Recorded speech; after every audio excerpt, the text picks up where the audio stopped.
The crisis of credit, visualized.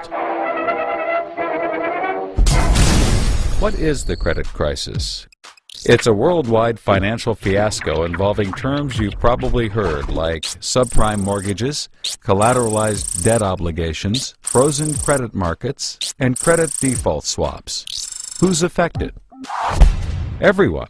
How did it happen? Here's how. The credit crisis brings two groups of people together, homeowners and investors.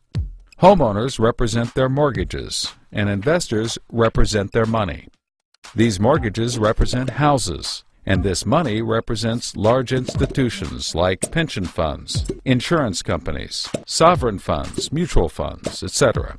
These groups are brought together through the financial system, a bunch of banks and brokers commonly known as Wall Street.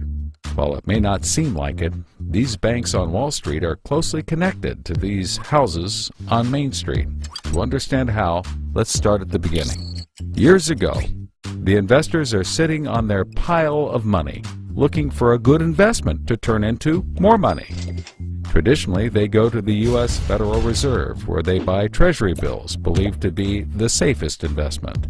But in the wake of the dot-com bust in September 11th, Federal Reserve Chairman Alan Greenspan lowers interest rates to only 1% to keep the economy strong. 1% is a very low return on investment, so the investors say, no thanks. On the flip side, this means banks on Wall Street can borrow from the Fed for only 1%. Add to that general surpluses from Japan, China, and the Middle East, and there's an abundance of cheap credit. This makes borrowing money easy for banks and causes them to go crazy with leverage. Leverage is borrowing money to amplify the outcome of a deal. Here's how it works. In a normal deal, someone with $10,000 buys a box for $10,000. He then sells it to someone else for $11,000. For a $1,000 profit, a good deal. But using leverage, someone with $10,000 would go borrow $990,000 more dollars, giving him $1 million in hand. Then he goes and buys 100 boxes with his $1 million and sells them to someone else for $1,100,000. Then he pays back his $990,000 plus $10,000 in interest. And after his initial $10,000, he's left with a $90,000 profit versus the other guy's $1,000. Leverage turns good deals into great deals. This is a major way banks make their money. So Wall Street takes out a ton of credit, makes great deals, and grows tremendously rich, and then pays it back. The investors see this and want a piece of the action, and this gives Wall Street an idea. They can connect the investors to the homeowners through mortgages. Here's how it works. A family wants a house, so they save for a down payment and contact a mortgage broker. The mortgage broker connects the family to a lender who gives them a mortgage. The broker makes a nice commission. The family buys a house and becomes homeowners. This is great for them because housing prices have been rising practically forever. Everything works out nicely. One day, the lender gets a call from an investment banker who wants to buy the mortgage. The lender sells it to him for a very nice fee. The investment banker then borrows millions of dollars and buys thousands more mortgages and puts them into a nice little box. This means that every month he gets the payments from the homeowners of all the mortgages in the box. Then he sicks his banker wizards on it to work their financial magic, which is basically cutting it into 3 slices: safe, okay, and risky. They pack the slices back up in the box and call it a collateralized debt obligation, or CDO. A CDO works like 3 cascading trays. As money comes in, the top tray fills first, then spills over into the middle, and whatever is left into the bottom. The money comes from homeowners paying off their mortgages. If some owners don't pay and default on their mortgage, less money comes in and the bottom tray may not get filled. This makes the bottom tray riskier and the top tray safer. To compensate for the higher risk, the bottom tray receives a higher rate of return, while the top receives a lower, but still nice return. To make the top even safer, banks will insure it for a small fee called a credit default swap. The banks do all of this work so that credit rating agencies will stamp the top slice as a safe, AAA rated investment, the highest, safest rating there is. The OK slice is BBB, still pretty good, and they don't bother to rate the risky slice. Because of the AAA rating, the investment banker can sell the safe slice to the investors who only want safe investments. He sells the OK slice to other bankers, and the risky slices to hedge funds and other risk takers.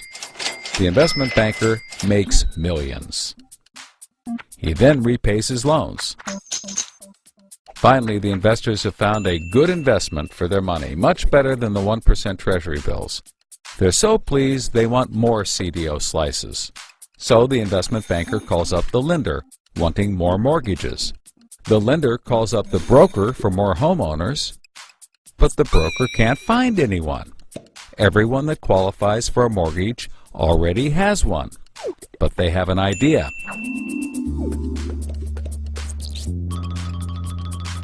When homeowners default on their mortgage, the lender gets the house, and houses are always increasing in value. Since they're covered if the homeowners default, lenders can start adding risk to new mortgages, not requiring down payments, no proof of income, no documents at all. And that's exactly what they did. So instead of lending to responsible homeowners, called prime mortgages, they started to get some that were, well, less responsible. These are subprime mortgages. This is the turning point. So, just like always, the mortgage broker connects the family with a lender and a mortgage, making his commission. The family buys a big house. The lender sells the mortgage to the investment banker, who turns it into a CDO and sells slices to the investors and others. This actually works out nicely for everyone and makes them all rich. No one was worried because as soon as they sold the mortgage to the next guy, it was his problem. If the homeowners were to default, they didn't care. They were selling off their risk to the next guy and making millions, like playing hot potato with a time bomb. Not surprisingly, the homeowners default on their mortgage, which at this moment is owned by the banker. This means he forecloses and one of his monthly payments turns into a house. No big deal. He puts it up for sale. But more and more of his monthly payments turn into houses. Now there are so many houses for sale on the market, creating more supply than there is demand, and housing prices aren't rising anymore. In fact, they plummet. This creates an interesting problem for homeowners still paying their mortgages. As all the houses in their neighborhood go up for sale, the value of their house goes down, and they start to wonder why they're paying back their $300,000 mortgage when the house is now worth only $90,000. They decide that it doesn't make sense to continue paying, even though they can afford to, and they walk away from their house. Default rates sweep the country, and prices plummet. Now the investment banker is basically holding a box full of worthless houses. He calls up his buddy, the investor, to sell his CDO, but the investor isn't stupid and says, no thanks. He knows that the stream of money isn't even a dribble anymore. The banker tries to sell to everyone, but nobody wants to buy his bomb. He's freaking out because he borrowed millions, sometimes billions of dollars to buy this bomb, and he can't pay it back. Whatever he tries, he can't get rid of it. But he's not the only one. The investors have already bought thousands of these bombs.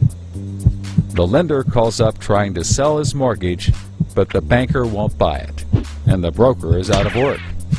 The whole financial system is frozen, and things get dark.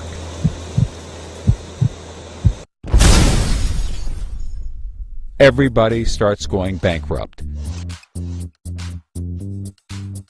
But that's not all. The investor calls up the homeowner and tells him that his investments are worthless.